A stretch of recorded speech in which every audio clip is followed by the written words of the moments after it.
네, 총선 55일 남았습니다. 정치권 관심 뉴스들 진단해보는 나이트 포커스. 오늘은 이종근, 김준일 시사평론가 두 분과 함께하겠습니다. 어서 오십시오. 안녕하세요. 안녕하십니까? 자, 여야가 나란히 단수공천 지역을 발표하면서 지금 수도권, 영남 중심으로 해서 지금 대진표가 서서히 윤곽을 드러내고 있습니다.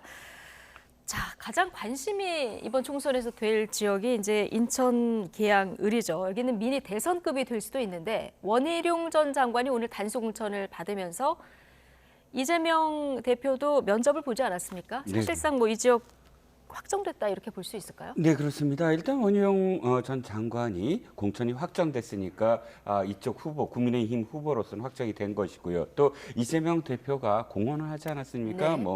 면접까지 보고 또 자신이 이제 어디로 가겠느냐라고 네. 하면서 계양을에 최근에도 시장에 직접 나서서 유권자들을 만난 것을 보면 여기서 만약에 이재명 대표가 또 다 자신의 어떤 입장을 바꾼다고 한다면 원희룡 장관을 피했다. 이 얘기가 끝까지 뭐 꼬리표로 남을 상황이니까 두 사람의 대전은 이제 거의 확정적이라고 볼 수가 있고요. 이제부터 보여지는 어떤 장면, 그러니까 현재까지는 이재명 대표가 아웃복싱을 시도하고 또 이제 원희룡 장관은 인파이터 아닙니까? 계속 언급을 해달라라고 하는데 아마도 이재명 대표가 이제는 확정된 이후부터는 그래도 원희룡 장관의 응수를 해야 되지 않을까. 그러니까 실질적으로 서로 대댓글이 될 수 있는 그런 관계가 되지 않을까 싶습니다. 네, 이재명 대표가 인천 계양을에 안 나가거나 이럴 가능성이 혹시 없는지 하고 지금 이 지역에 또 유동규 변수가 생겼거든요. 네.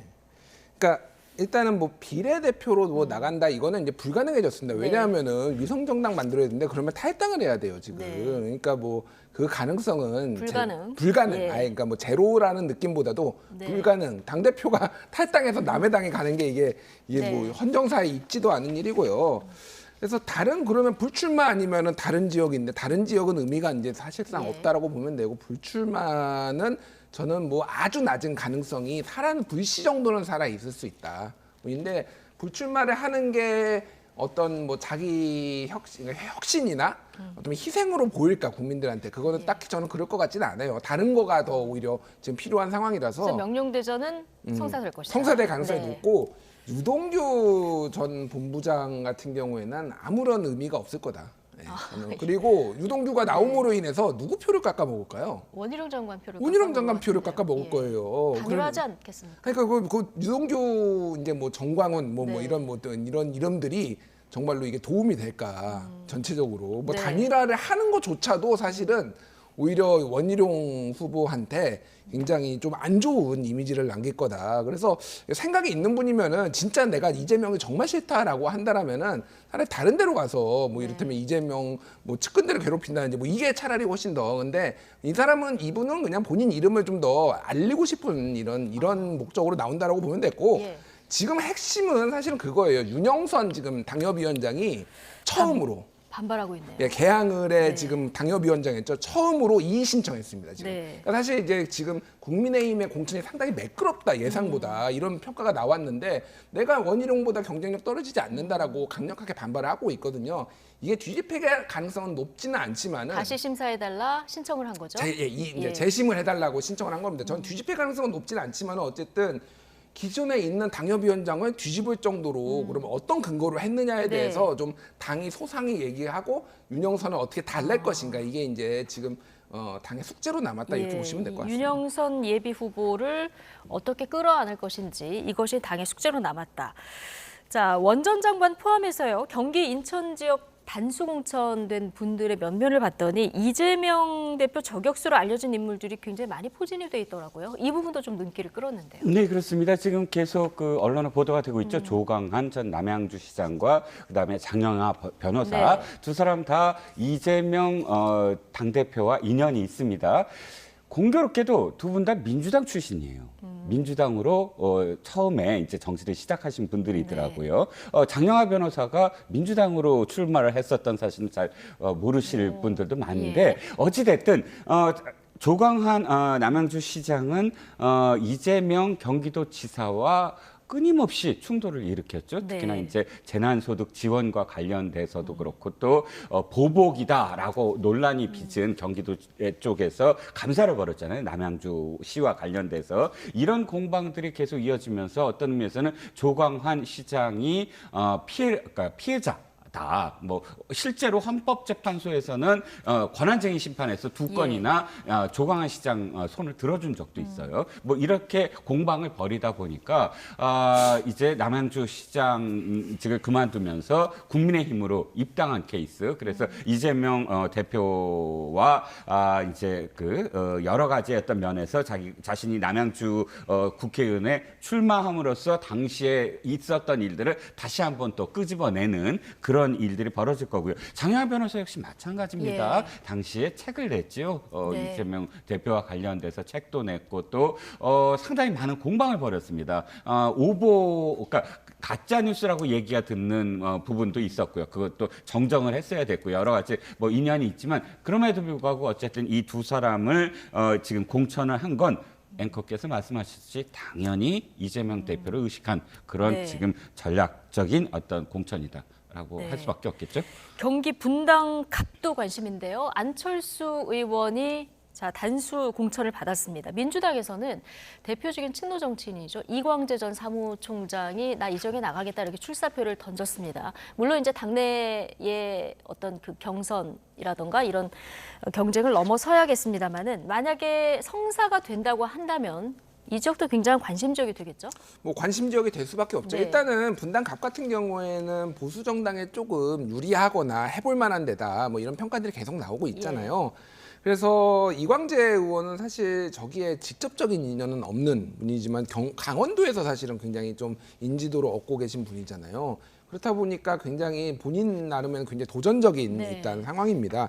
다만 이제 안철수 의원의 어떤 중량감이나 이게 저는 뭐 좀 많이 떨어졌다고 봅니다. 이건 뭐 평가하시는 분보다 다르지만은 네. 대선 후보도 하고 이제 다른 당 대표도 하고 그랬지만은 지금 안철수 개라고 할 만한 사람이 그 국민의힘에 있는지 그리고 안철수 의원의 존재감이라는 것이 정말로 굉장히 큰지에 대해서는 좀 의문이에요. 그래서 빅매치가 아니라고 할 수는 없지만 그렇더라고 또 어마어마한 빅매치다라고 보기에도 좀 애매한 조금 뭐 그런 것 같아요. 그렇습니까? 그래도 예. 안철수 의원이 이 지역 현역이기 때문에. 아니 현역이니까. 근데 제가 말하는 건 네. 우리가 빅매치라고 하면 그런 느낌이잖아요. 그러니까 뭐 대선 후보 대 대선 네네. 후보가 붙는다 네. 막 이런 느낌들.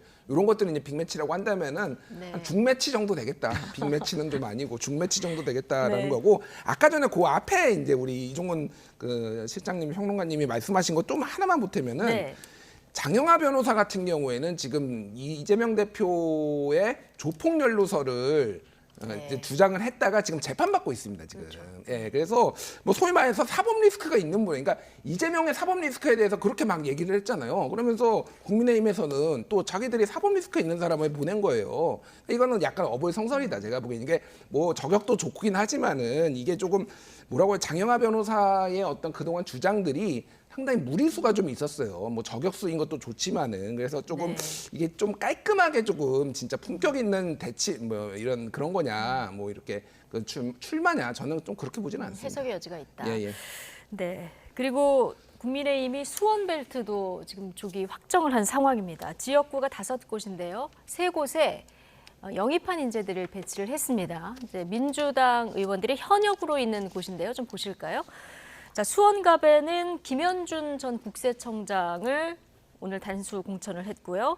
그리고 수원병에는 박문규 전 산자부 장관을 단수 공천했습니다. 그리고 자, 수원정 여기는 수원의 강남이다 이렇게 불리는 곳인데요. 이수정 경기대 교수가 지금 단수 공천이 됐습니다. 민주당은 현역으로 있습니다만 아직 확정이 된 상태는 아니고요. 어쨌든 수원 벨트에도 전략이 담겨 있는 거죠. 그렇습니다. 지금 수도권에서 수원의 5개 지역 중 한 곳이라도 제대로 탈환하자라는 게 국민의힘의 열망일 거예요. 그 정도로 좀 아픕니다. 수원 전 지역을 지금 전부 다 빼앗겼다는 그런 그 결과를요. 그래서 이번에 벨트화하겠다라고 하면서 보수의 어떤 상징이 사실상 전문성 있고 안정적인 그런 그 국정 운영이라든지 또는 의원 활동을 할 수 있는 사람 이렇게 해서 전 국세청장 또는 전 산자부 장관 이렇게 배치를 한 것 같습니다. 특히나 일부 지역 특히나 지금 수원 갑 같은 지역에는 국세청장이긴 하지만 또 이쪽 재개발과 개발과 관련된 전문가예요 보면. 그래서 LH 대표도 했고 그래서 그런 이슈로 또 전면 배치를 하지 않았나 싶고 이수정 교수는 전문가이고 인지도가 높지 않습니까? 예. 근데 사실 하나 아쉬운 건 뭐냐면 벨트로 해서 하나의 바람을 일으키겠다고 한다면 구심점이 좀 있어야 돼요. 네. 이를테면 원희룡 전 장관 같은 경우는 인천에서 원희룡 장관을 중심으로 해서 바람을 일으키겠다라는 그런 전략이 지금 보이거든요. 예. 그런데 물론 이수정 교수가 다른 지금 관료 출신의 두 분보다는 좀 더 인지도가 높긴 하지만 그러나 딱 누군가가 있고 그래서 어떤 바람을 일으킨다가 이 세 사람의 인물을 설정할 때 딱 답이 나와야 되거든요. 예. 근데 그게 연상이 잘 안 된다. 나머지 두 지역에서 어떻게 보완할지 모르겠지만 바람이란 건 어쨌든 화제를 일으키고 자꾸 무엇인가 이슈를 주도하는 게 바람이거든요. 예를 들면 어느 정도 그 인물이 들어가면 구심점. 글쎄요, 아쉽지만 이 중에서 그래도 너무 신인들만 지금 배치를 하고 있다라는 게 아쉬워요. 최소한 우리가 대권 주자급은 아니더라도 네. 상당히 사람들에게 이 사람 그러면 떠오르는 앞으로의 미래가 보이고 또 네. 정치 활동을 뭘 했다라는 게 쉽게 연상이 되는 사람이 한 사람 정도는 네. 중심이 돼야 된다. 근데 네. 너무 신인이고 너무 관료 출신이고 또 엮여지기에는 서로 스토리가 조금 산만하다. 이게 네. 조금 아쉽다는 겁니다. 예. 자, 이렇게 수원 벨트를 묶으려고 하는데 너무 정치 신인들만 지금 배치를 한 부분이 좀 경쟁력 면에서 아쉽지 않느냐 이런 지적이신데 어떻게 보십니까? 굉장히 타당한 지적입니다. 사실은 전략적으로 좀 더 이제 고민을 했었어야 돼요. 그러니까 이제 수원이 굉장히 이제 큰 도시고 경기 이제 도청도 있고 뭐 그렇다 본다면 여기를 이제 5개를 다 뺏겼다라는 게 굉장히 이제 뼈 아픈 거잖아요. 네. 그러면은 조금 더 전략적으로 사실은 뭐 굉장히 이제 관료들을 배치한 거 이런 것들이 정말로 지역 주민들한테 어떻게 받아들여질까? 그냥 뭐 모르는 사람이에요. 그러니까 쉽게 얘기하면은 처음 보는 사람. 네. 장관 얼굴 모릅니다. 예. 이름도 못 들어봤을 네. 주민들의 태반이에요. 여기 뭐 이 정치권에서요, 장관님 뭐 이렇게 하는 거지만은 이게 정말로 대중적 호소력이 있을 것인가. 네. 그러니까 오히려 벨트갈려- 이수정 교수 정도는 이제 인지도가 좀 있으신 이수정 교수가 분인데. 그나마 이제 인지도가 네. 있는 건데 사실은 이제 범죄 심리학 전문가가 예. 이게 이제 이 지역 발전을 어떻게 할 것인가에 물론 여기에서 이제 뭐 대학 생활도 하고 교편을 잡고 그랬으니까 하지만 이게 정확하게 딱 매치되지는 않아요. 그러니까 말씀하셨다시피 여기에는 중량감 있는 인사가 한 명 들어왔어야 된다. 예. 여기는 또 특히 4선의 박광원 의원이 좀 버티고 있는 예. 곳이죠. 물론 이제 공천을 받을지는 모르겠습니다만. 박광원 전 원내대표 같은 경우에는 뭐 못 받을 가능성에 대해서도 사실은 네. 얘기가 나오고 있습니다. 그거는 뭐 이제 지켜봐야 될 것 같고 예. 또 하나 변수가 뭐냐면은 수원병 같은 경우에는 지금 개혁신당의 김용남 전 의원이 출마할 수도 있어요. 예. 그러니까 지금 이 박문규 그 예전에 한동훈 비대위원장이 연초에 입당하지도 않는 박문규를 먼저 올려가지고 인사시키고 자기는 올리지도 않아가지고 지금 일에 갈았다는 개혁신당으로 거 아닙니까? 가시죠. 개혁신당으로 수원 가버렸어요. 병에는 그러면 3파전이 될 수도 있겠고. 그러니까 그러면은 이제 되겠냐고요. 이런 보수표를 갉아먹을 거 아닙니까? 네. 그러니까 이 전체적으로 보면은 이게 수원의 탈환 의지를 뭐 이렇게 네. 불태우는 건 좋은데 딱히 좋은 지금 공천, 그러니까 이기는 공천인지에는 좀 의문이다. 예. 좀 잘 이제 아직 시간이 남아 있으니까 뭔가 좀 더 대비책이 필요하다 이렇게 네. 말씀드리겠습니다. 네, 박광원 의원은 4선이 아니라 3선이라 좀 다시 말씀드리고요. 자, 어쨌든 수원 벨트 이렇게 벨트로 묶은 전략은 보이나 좀 경쟁력 면에서 아쉽다. 두 분이 이렇게 평가를 해주셨고요. 자, 어제까지만 해도 대통령실 출신들 한 명도 단수 공천을 못 받았는데 오늘 전희경 전 정무비서관이 오늘 공천을 확정받았습니다. 네. 경기의정부 갑 여긴 좀 험지죠. 그렇습니다. 그러니까 일단 아까 평론가님께서도 말씀하셨지만 현재까지는 좀 무난해 보여요. 네. 국민의힘이 무난하다는 건 2016년도와 2020년에 두 번의 선거에서 정말 불복 사례가 뭐 산더미 같았어요. 매일같이 2월 달부터 3월 달까지 기사 내용을 보면 당시에 미래통합당, 그 당시에 새누리당에 공천 불복, 그다음에 당사 앞에서 농성, 이게 공천 단수 공천이 발표될 때마다 그랬거든요. 그런데 어제 오늘 그렇게 크게 무슨 불복하는 사례가 없습니다. 이유는 한 가지입니다. 대통령실에서 내리 꽂은 사례가 현재까지 없었어요. 예. 그렇게 뭐 확실하게 내리꽂은 사례. 그리고 한동훈 비대위원장, 그러니까 여당 대표가 자신의 사천을 했다, 이런 소리도 안 나와요. 그러다 보니까 어쨌든 지금 다 승복하는 어떤 상황인데, 전희경 전 정무비서관 처음으로 지금 어제 오늘 이렇게 보면 공천을 확정했어요. 단 의정부 갑은 문희상 전 국회의장의 정말 철옹성 같은 그런 지역구입니다. 4선, 5선을 거기서 다 했고요. 지금 마지막에 오영환, 그러니까 4년 전에 예. 오영환 의원이 지금 거기서 현역 의원으로 있습니다. 거의 지금 뭐 87년 체제 이후에 그러니까 의정부가 갑을로 나눠지기 전부터 갑으로 이제 그 분구된 이후도 사실 민주당의 거의 텃밭이다. 그래서 전희경 비서관이 그곳으로 갔지만 이곳을 뭐 그렇게 꽃길이라고 생각하지 않기 때문에 큰 반발이 없는 것 같습니다.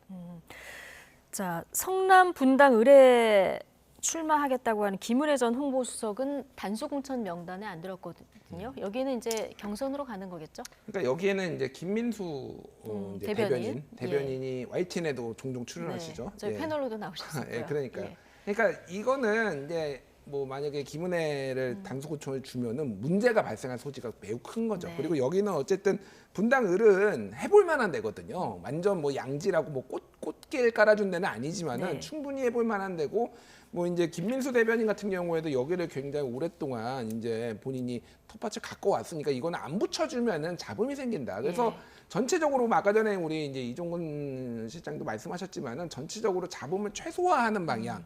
그리고 용산에서 내려온 사람들을 조금 이렇게 너무 네. 우대하지 않는 방향으로 해가지고 이거를 이제 그냥 공정한 어떤 지금 공천이라는 거를 강조하는 쪽으로 좀 가는 게 아닌가 네. 그렇게 봅니다. 지금까지는 공천 좀 무난하게 이렇게 가고 있다고 얘기하지만 관건은 사실 영남 지역 공천 아닙니까? 맞습니다. 주말에 그렇게 네. 지금 미룬 것도 영남이 지금 TK야 PK잖아요. 근데 PK는 그래도 험지가 있습니다. 네. 바로 낙동강 벨트의 서쪽 지역들, 그러니까 양산이라든지 김해라든지 사하라든지 사상이라든지 사상 두 개의 어떤 구들, 이쪽은 전부 다 민주당의 어떤 서사가 있는 지역들이에요. 예를 들면 노무현 대통령이 계속 떨어졌던 곳, 그리고 문재인 대통령이 처음으로 금배지를 단 곳, 또 지금 문재인 대통령이 내려가서 지금 털을 잡은 곳, 이런 식으로 민주당의 어떤 서사가 있는 지역이기 때문에 이 지역에 중진들을 배치한다고 했을 때 중진들이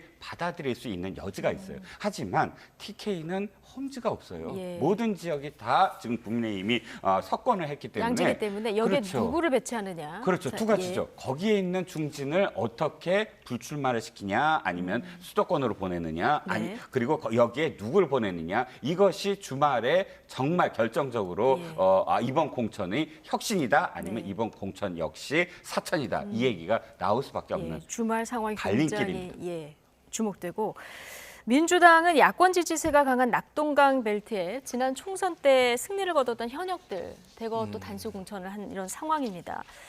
자, 지금 여당도 중진 3인방을 재배치하면서 맞대응하겠다고 이렇게 이미 나선 이런 상황 아니겠습니까?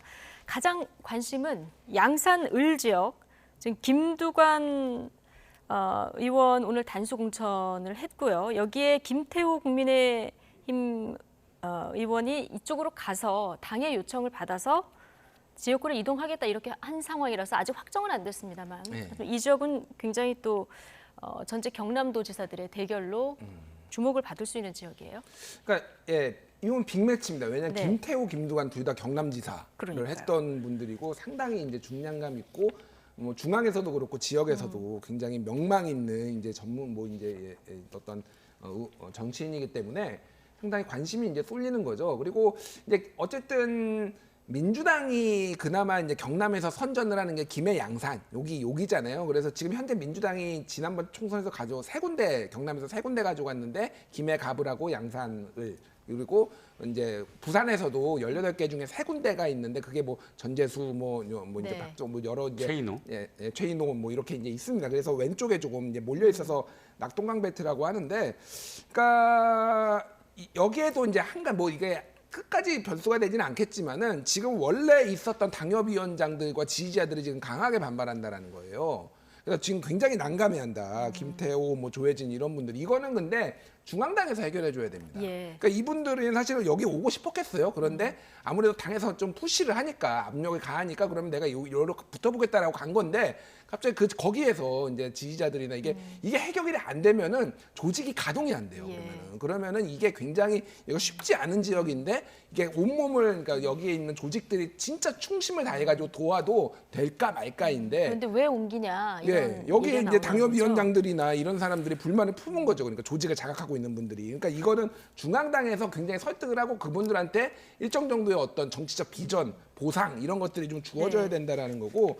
그러니까 저는 뭐 뒤에 우리가 민주당 얘기도 하겠지만 민주당이 좀 아쉽습니다. 네. 사실은 여기는 그러니까 민주당이 오히려 더 많은 그 경남과 TK 그러니까 그 부산의 지역구를 탈환하기 위해서 이런 식의 거물들을 뭐 붙여가지고 네. 벨트를 만들어 민주당이 해야 되는 거예요. 근데 네. 지금 이거를 국민의힘이 하고 있습니다. 그러니까. 그래서 민주당 전략이 오히려 아쉽다. 네, 그러니까 뭐 아직은 좀 더 지켜봐야 되겠지만은 민주당이 조금 이 부분에 있어서는 좀 분발을 해야 된다. 그러니까 네. 거물들을 보내가지고 여기 탈환해야죠 부산을 지금. 이게 뭐 하고 있는지 잘 모르겠어요 지금. 알겠습니다. 자, 첫 대진표가 확정된 곳 볼까요? 서울 광진을이 가장 먼저 전국에서 확정이 됐어요. 네. 자, 오신환 전 고민정. 의원이 어제 단수 공천을 받았고 그렇고요. 고민정 의원이 오늘 단수 공천을 받았는데 여기는 뭐 사람은 다릅니다만 리턴 매치 성격이 있는 거죠. 네, 그렇습니다. 고민정 의원 지난번에 오세훈 현 서울시장과 붙어서 이겼죠. 네. 그러니까 이거는 국민의힘에서 놀랐어요. 오세훈 시장이 거물급이고 고민정 의원은 사실 그때 초선이었거든요. 청와대에서 나와서 바로 붙었기 때문에 그러니까 고민정 의원이 최고위원이 될 정도의 사실은 파급력이 있었습니다. 오세훈을 꺾은 사람 뭐 이렇게 해서 그러니까 고민정 의원이 친문일지라도 지금 사실 제일 먼저 친문의 상징 중에 한 사람이지만 제일 먼저 단수 공천을 할 수밖에 없었고 여기에 오세훈 시장의 정무부시장 출신이고 또 오세훈계 사람이다라고 자타가 공인하는 오신환 전 의원을 지금 배치를 함으로써 자연스럽게 리턴 매치가 됐고요. 또 이 지역은 국민의힘에서도 다시 꼭 탈환을 해야 된다라는 것이 바로 한강벨트 전략에서 상당히 그 상징적인 곳입니다. 한강벨트는 지난번에 윤석열 대통령이 대통령으로 당선될 시에 서울에서 상당히 이 많은 어떤 득표를 했던 지역들이거든요. 광진 역시 네. 마찬가지입니다. 그렇기 때문에 4년 전의 표심을 다시 살릴 거냐 아니면 2년 전의 표심을 살릴 거냐 바로 그 대결이 지금 벌어지고 있는 겁니다. 예, 흥미로운 지역들 좀 살펴봤고요. 자, 민주당 인재 영입 인재 4명을 중심으로 해서 오늘 전략공천 지역 4곳을 발표를 했는데요. 자, 상대적으로 좀 계파 갈등 논란에서 비켜 있는 곳이다 이런 평가가 나오는 곳들 위주로 오늘 발표가 됐고 그런데 더 관심은 발표가 안 된 곳들이 더 지금 관심인 것 같아요. 예. 그러니까 지금 전체적으로 보면 일단 전체적 평가를 좀 하자면은 더 매끄럽게 예상외로 더 매끄럽게 가고 있는 게 좀 국민의힘 쪽인 것 같고요. 민주당은 매끄럽지 않다라기보다는 지금 해결이 안 되다 보니까 최대한 더 뒤로 미루는 예. 이런 느낌이에요. 그러니까 하위 20% 통보도 진작에 했었어야 되는데 지금 계속 안 하고 있잖아요. 뭐 다음 주에 한다라고 하는데 이런 식으로 이게 그러니까 내부 정리가 오히려 지금 민주당이 좀 안 되는 모양새다 이렇게 보시면 될 것 같습니다. 그래서 전체적으로 보면은 지금 숙제를 좀 뒤로 미루고 있는 이번 총선 자체가 컨셉이 다 최대한 뒤로 미루는다. 좀 라스트 무버가 좀 더 이득을 보는 그런 구조가 되다 보니까 그런 것도 있는데 좀 그런 것 같습니다. 그래서 제가 아까 전에 민주당한테 조금 아쉬웠겠다라고 하는 거는 이게 그러니까 당장의 눈앞의 숙제만 하다 보니까 큰 전략이 없어요. 예. 안 보여 아직까지는. 그러니까 어떤 지역을 어떻게 탈환하겠다 그러면은 누구를 이렇게 배치를 해가지고 이렇게 아까 뭐 국민의힘도 약간 수원에 좀 아쉬운 부분이 있었다 이렇게 이종건 평론가님이 말씀하셨잖아요. 이런 식으로 진짜 격전지가 부산이다 경남이다 이렇게 하면 거기에서 어떤 비전이 있어야 되는데 네. 지금 느낌은 각계육파당하게 생겼습니다. 약간 느낌은 아직까지 이런 식으로 예. 가면은. 그래서 조금 민주당이 좀 정신 좀 차려야 된다 지금 이게 지금 친문과 뭐 친명 간의 지금 이런 대결 구도로 지금 이렇게 세월을 보낼 상황이 아닌 것 같아요. 네. 그러니까. 예. 지금 중성동갑도 오늘 뭐 발표가 안 된 이런 상황이라서요. 그래서 임종석 전 실장을 공천할지 안 할지 이건 계속 지금 주목이 되는 상황인데 저희가 여러 번 다뤘기 때문에 자, 이 얘기는 좀 넘어가도록 하고요. 이재명 대표 최근에 직접 당내 물갈이를 주도하고 있는 이런 상황인데요. 그런데 이 과정에서 이 대표로부터 불출마 권유를 받은 의원들이 공개적으로 좀 문제를 제기하면서 당내 잡음도 커지고 있습니다. 오늘 유인태 전 사무총장도 한마디 했는데요. 이 얘기 직접 듣고 오시겠습니다. 사실은 세부대 좋은데 네. 그 사람 바꾸는 게 능사도 아니고 이재명 대표가 후보 시절에 네.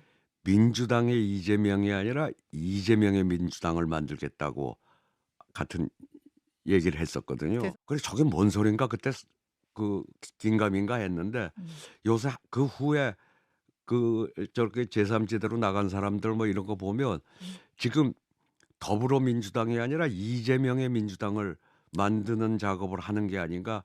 가령 그렇게 하려고 한다 그러면 큰 코 다칠 수가 있죠. 이재명의 민주당 만들려다가는 큰 코 다칠 것이다 이런 뭐 경고성 메시지를 내놨는데요. 지금 불출마 권고에 가장 반발하는 분이 문학진 전 의원인데요.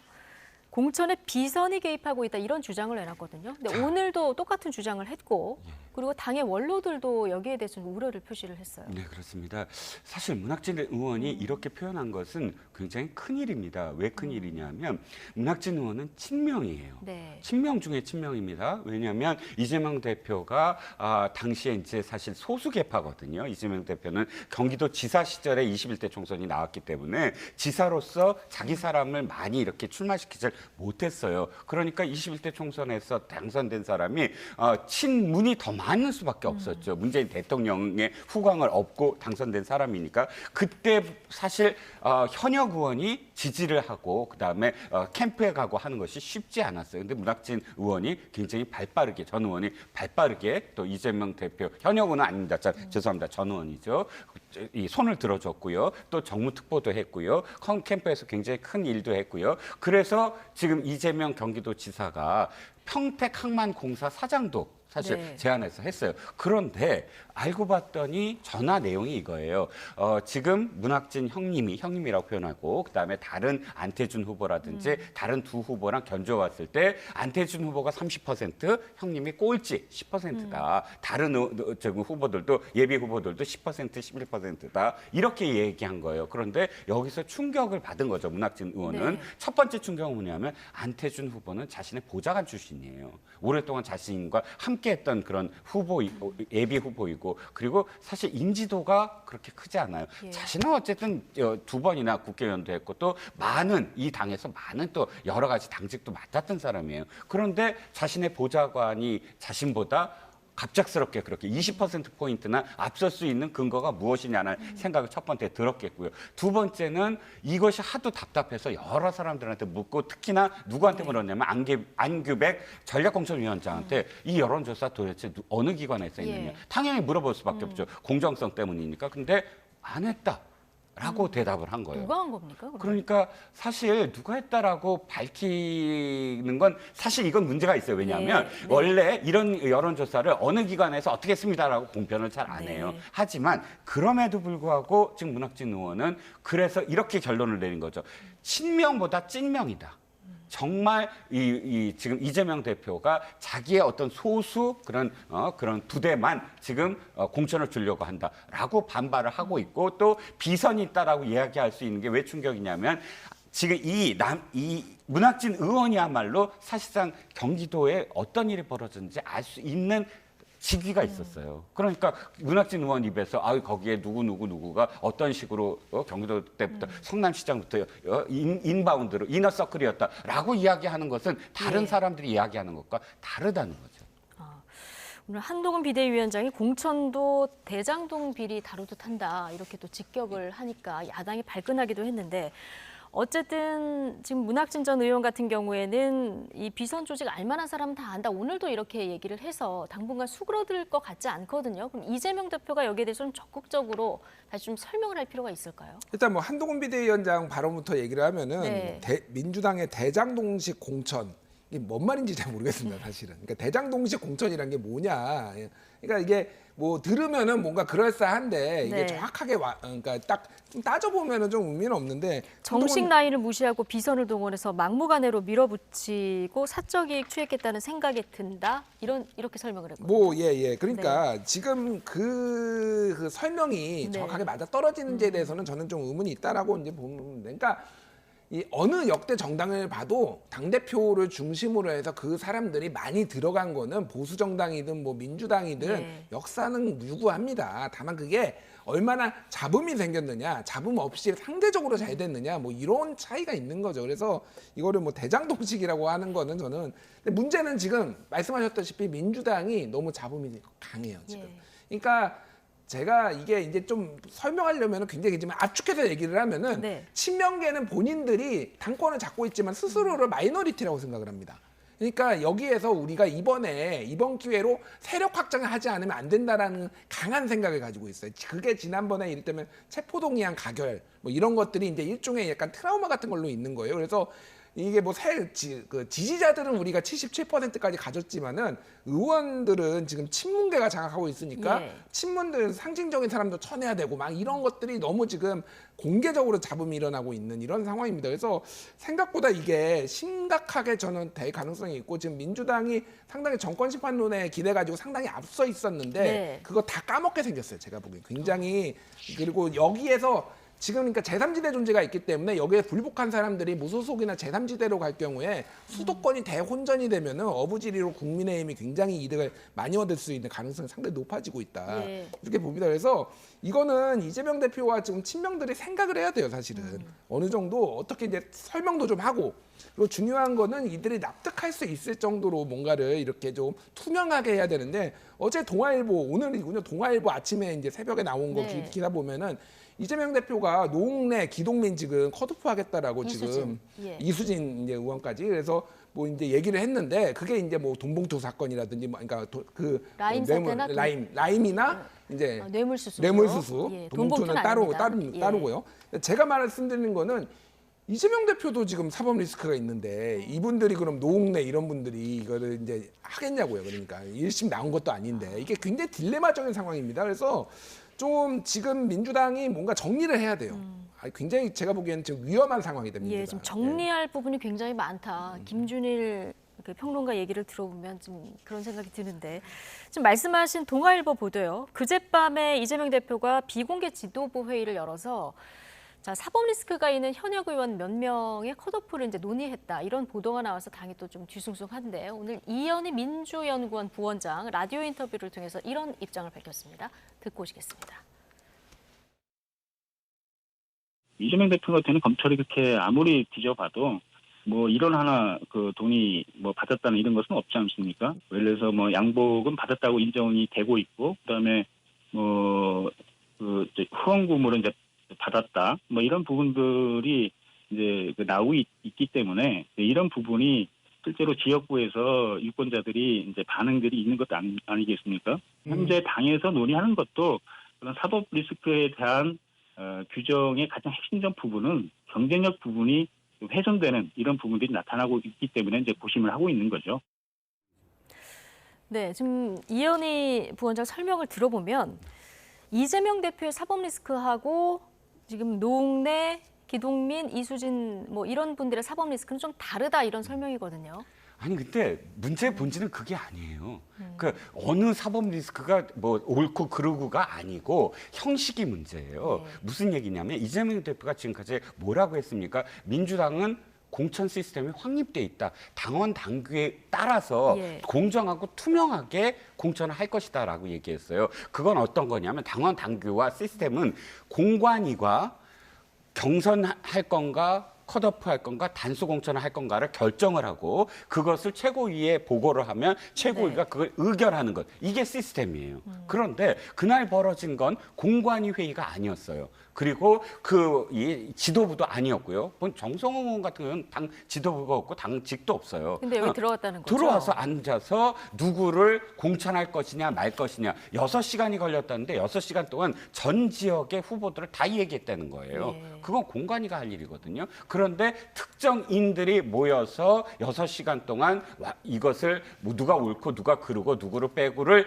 이야기했다라는 그 자체가 시스템 공천이 아니라는 것, 그리고 투명한 공천이 아니라는 것이거든요. 이것이 밝혀진 이후에 그 기동민과 이수진이 옳고 그르냐가 중요한 게 아니고 앞으로 그렇다면 컷오프 당한 사람들이 인정하겠습니까? 밀실로 공관위가 결정한 것이 아니라 밀실로 자격이 없는 사람끼리 결정해갖고 통보한 거 아니냐라고 반발할 공천 거예요. 관련해서 당대표가 그럼 어디까지 관여를 할 수 있는 아니요, 건가요? 당대표 관여할 네. 수 있습니다. 네. 예를 들어서 이건 있어요. 공관위가 지금 그 진행을 할 때 공관위는 사실 외부 인원들이에요. 사무총장 빼놓고. 그렇다면 정무적인 이야기 감각은 떨어지잖아요. 그럼 정무적인 조언을 해줄 수 있어요. 이를테면. 예. 그런데 그 조언을 받아들이거나 거부하거나는 공관위가 할 일이고 그것들을 사실상 계속 언론에 이야기하면서 공관위가 이렇게 투명하게 하고 있다라는 네. 중심을 잡아줘야 되거든요. 근데 그 중심이 잡아주기 전에 이런 이야기들이 계속 흘려나오면 공관위가 예. 지금 중심을 잡을 수가 없는 상황이 돼버리죠. 주도를 하는 건 좀 문제가 있다, 네. 당대표가. 알겠습니다. 자, 이분 얘기도 좀 해볼 텐데 김무성 전 대표요. 후배들이 정치를 너무 못해서 내가 안 나설 수가 없다 이렇게 얘기를 했는데 자, 공천 신청을 돌연 오늘 철회를 했습니다. 이번 주 토요일에 면접 봐야 되는데 철회를 한 거거든요. 예. 이제 어떻게 보십니까? 일단 전체적으로 아까 말씀드렸지만은 국민의힘이 좀 매끄럽게 가고 예. 있는 상황이에요. 이건 지도부가 좀 잘 설득을 한 덕분이라고 그러니까 두 가지 생각해야 얘기가 나오고 됩니까? 있습니다. 저거 뭐 진실이 뭔지 는 모르겠으나 이제 먼저 사전 여론조사를 돌려봤는데 너무 안 나와서 예. 이렇게 접었다. 아, 이건 이제 얘기도 설이니까. 있어요. 설이에요. 예, 예, 그러니까 네. 뭐 저는 진실을 알 수 없으나 그런 설도 있고 아니면 실제 얘기했듯이 이제 더 강하게 개입할 명분이 이제 칠선 의원인데 이제 뭔가를 이 정도 급이 이제 뭐가 다시 정계 복귀를 할 때에는 굉장히 큰 뭐가 아젠다가 네. 있어야 되고 그런데 지금 얘기했듯이 뭐 이제 공천이 좀 잘 되는 상황에서 본인이 노역으로 비춰지는 거니까 오히려 조금 원로로서 이제 역할을 하겠다라는 건데 어떤 뭐 원인이 됐든 이유가 됐든 네. 국민의힘 입장에서는 상당히 좋은 시그널이죠. 그러니까 경선에 승복하거나 사전에 이런 것들을 조금 정리가 정리가 잘 되는 된다. 거 예. 그리고 뭐 예를 들면 김성태 이제 강서을 이제 후보자 같은 경우에도 전 의원 같은 경우에도 지금 당의 어떤 컷오프를 받아들이겠다는 네. 거잖아요. 뭐 드루킨 특검을 이제 이끌어낸 원내대표로서 상당히 이제 얼굴을 이제 뭐 괴한한테 맞아가면서까지 단식하면서 예. 그런 이제 당에 대한 충성도를 보였던 분인데 이분도 어쨌든 접었다라는 거는 승복을 상당히 했다. 예. 좋은 승복을 했다라는 건 좋은 시그널이고 어쨌든 이게 여당 프리미엄이 있어요. 확실한 건 뭐냐면은 여당은 줄 자리도 많고 네. 여러 가지 이제 있다 보니까 이런 좀 운용의 묘를 좀 살리기에 좋다. 뭐 이렇게 좀 볼 수도 있을 것 같습니다. 예. 개혁신당 얘기를 좀 해보겠습니다. 설 연휴에 전격적으로 통합한 개혁신당 합당에 반대하는 기존 당원들의 반발 때문에 좀 혼란을 좀 겪고 있는 상황이죠. 이준석 공동대표 성난 민심 달래기에 나섰는데요. 자, 어떤 발언을 했는지 듣고 오시겠습니다. 새로운 선택이라는 당거에 합당하는 과정 속에서 유호정 의원이 예. 뭐 개혁신당의 당원이 된 것이지 예. 저희가 뭐 유호정 의원의 사상이 아주 좋아서 예. 아니면 또 그런 정책이 아주 좋아서 저희가 영입한 건 아니지 않습니까? 지금 상태대로라면은 통합된 개혁신당에서 주류적인 위치나 주류적인 어떤 그런 생각으로 자리 잡기는 어려울 겁니다. 주류적인 당원들이 지금 예. 유호정 의원이 왜 이 길에 합류하기를 선택했는지 이해하지 못한 상태니까요. 개혁신당에서 당원들의 지지 강도라고 하는 것은 네. 저희 원래 통합 전에 개혁신당 당원들의 지지 강도가 센 네. 편이기 때문에 당의 주류적인 시각은 개혁신당 당원들의 생각이라 봐야겠죠. 네. 자, 페미니스트를 자처하면서 이준석 공동대표와 각을 세웠던 유호정 전 의원하고 전장현을 옹호했던 배복주 부대표가 입당한 이 여파가 지금까지 좀 이어지는 것 같은데 지금 탈당 러시가 이루어지는 것 같고 이준석 공동대표 설명을 듣고 오셨는데요. 네. 자, 어떻게 들으셨습니까? 자, 일단 앵커께서 말씀하셨듯이 자신을 지지했던 커뮤니티, 팬커라고 하죠. 그 커뮤니티와 또 그 자신을 보고 입당했던 사람들이 탈당하는 사태, 그리고 막 비난을 하는 사태, 이게 이게 이준석 대표로 하여금 지금 이렇게 아이고 이건 유호정 의원 때문이다 이렇게 탈당하는 건 아니면 배복주 의원과 관련돼서는 지금 말이 꼬이고 있는 상황이다. 네. 이렇게 해서 좀 더 굉장히 각을 세우는 듯한 느낌이에요. 하루하루 유호정 의원에 대한 이야기가 좀 강도가 세지고 있습니다. 그리고 또 뭐 지금 이낙연 대표와 관련해서 32년 차 세대 차이가 난다 이런 식의 어떤 발언들 이게 과연 지금 막 출발한 지금 개혁 신당에 도움이 될 것이냐. 그리고 두 번째는 그냥 일반 당원이 하는 얘기 아니라 대표잖아요. 대표면 최소한 상대 당에서 그러니까 상대 진영에서 함께 한 사람들을 어떻게든 포용하고 그다음에 이 당이 계속 유지될 수 있도록 지속성과 안정성을 가져가야 되는 게 대표의 임무입니다. 근데 대표가 나서서 자신이 표현하는 대로 일개 당원인데도 불구하고 저 사람은 계속 주류가 되지 못한다. 이 표현은 예. 앞으로 양당의 체제에서 지금 소외된 소수 정당으로서 제3당이 될 거다. 이 얘기와 배치되는 얘기예요. 무슨 얘기냐면 소수의 의견도 들어라. 이게 지금 제3지대의 주장이에요. 그런데 자기 당에서 비주류라고 표현되면서 한 당원을 아이고 주류가 되지 못한다라고 벌써부터 아예 선을 그어버리는 그 태도가 과연 제3지대의 정신과 맞느냐. 이 얘기도 전 배치된다는 네. 생각입니다. 김준일 평론가는 이준석 공동대표의 발언 적절성 어떻게 보십니까? 일단 이준석 대표는 당분간 방송을 좀 안 나왔으면 좋겠어요. 예, 방송에 나와서 지금 하는 게 당에 네. 도움이 되는가를 조금 심각하게 저는 지금 뭐 탈당 러시를 막아보고자 아니요. 지금 그게 인터뷰를 그러니까 한것 같은데. 잘못된 처방이에요. 그러니까 저는 이준석 대표를 굉장히 높게 평가합니다. 그러니까 예. 저는 약간 같이 이제 방송도 해보고 그래서 이제 많이 이제 얘기도 해보고 그러면은 약간 천재과다 이런 느낌을 들어요. 그런데 천재라고 해서 본인이 하는 일이 다 옳은 건 아니에요. 그러니까 어떨 때는 저는 이제 왜냐하면은 바깥에서 이거의 상황을 보고 판단하는 것과 당사자가 이제 굉장히 심적으로 압박을 받아가지고 판단하는 게 굉장히 이제 다를 수가 있다는 겁니다. 무슨 얘기냐면은 자, 아까 전에 이제 이종훈 평론가께서 굉장히 잘 설명해 주셨는데 일단은 이 제3지대라는 게 그거예요. 억압을 피해서 이를테면 친윤, 윤핵관의 억압을 피해서 입을 봉쇄하고 말을 못하게 하는 거를 억압을 피해가지고 자유를 찾아온 사람들입니다. 우리 이쪽도 마찬가지예요. 네. 뭐 논란은 있지만은 친명계 억압을 피해가지고 자유를 찾아가지고 우리의 이준석 대표는 본인이 얘기를 한 게 우리의 가치가 진보주의와 보수주의가 아니고 자유주의라고 얘기를 했어요. 저도 굉장히 공감하는 바예요.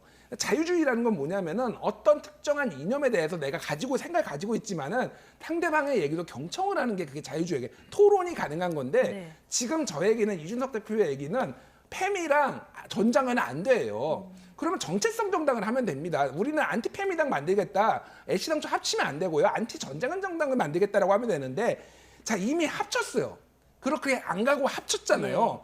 그러면은 자 지금 얘기가 나오는 게 뭡니까? 자 국공합작 얘기 나오고 있어요. 국공합작 얘기가 나온 건 뭐예요? 국민당하고 공산당이 일제에 맞서가지고 싸웠잖아요. 국민당하고 지금 공산당이 합쳤을 때 우리가 얼마나 다른지 가지고 논쟁을 벌였습니까? 지금은 일본하고 저들이 얼마나 나쁜지에 대해서 얘기를 네. 하고 그거에 공동전선을 맞추는 거예요. 나치에 맞춰서 미소가 연합해서 공산주의하고 지금 자본주의가 연합을 했는데 그들이 싸웠나요?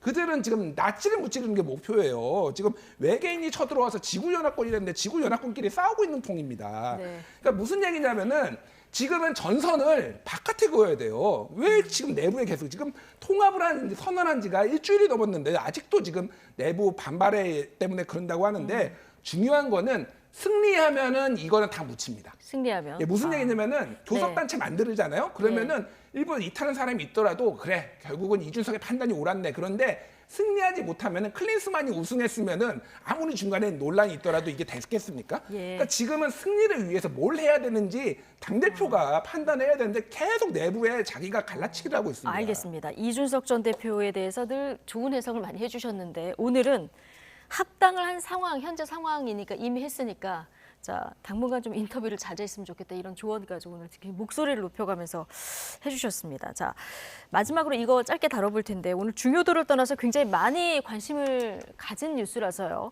국정농단 사태로 지금 복역하고 있는 최서원 씨의 딸 정유라 씨가 안민석 의원 지역구인 오산에 무소속으로 나 출마하겠다. 오늘 정말 화제의 뉴스예요. 네, 그렇습니다. 네. 정유라 씨가 그간에 보여준 SNS 활동들을 보면 굉장히 정치적이더라고요. 예. 특정 사안에 대해서 자신의 견해를 밝히고 또 비유와 은유를 동원을 해서 상당히 주목도를 높이고요. 관심도를 높입니다. 언론에 완전히 인용 보도가 계속 되잖아요. 정유라 씨가 SNS를 하면. 네. 거기서 한 발 더 벗어나서 지금 출마를 하겠다고 합니다.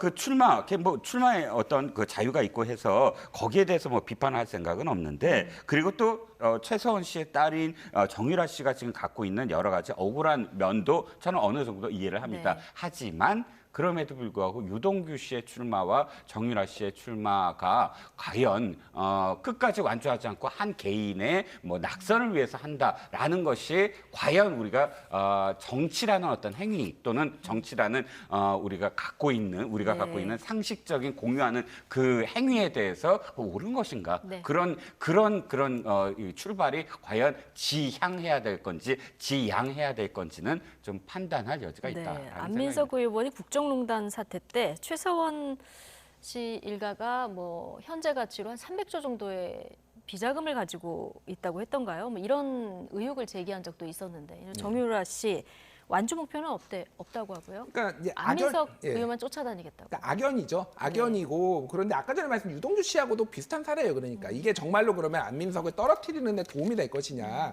그냥 저는 약간 관심 받기용. 제가 뭐 그 딱 단어가 있지만 안 쓰겠는데 그런 용도인 것 같아요. 최서원 씨도 그러고 유동규 씨도 그러고 그래서 정유라 씨도요? 야, 네. 정유라 씨도 네. 죄송합니다. 예. 정유라 씨도 그러니까 정말로 안민석을 정말 떨어뜨리고 싶으면은 다른 좀 현명한 방법을 찾는 게 좋지 않겠나 그런 생각을 합니다. 알겠습니다.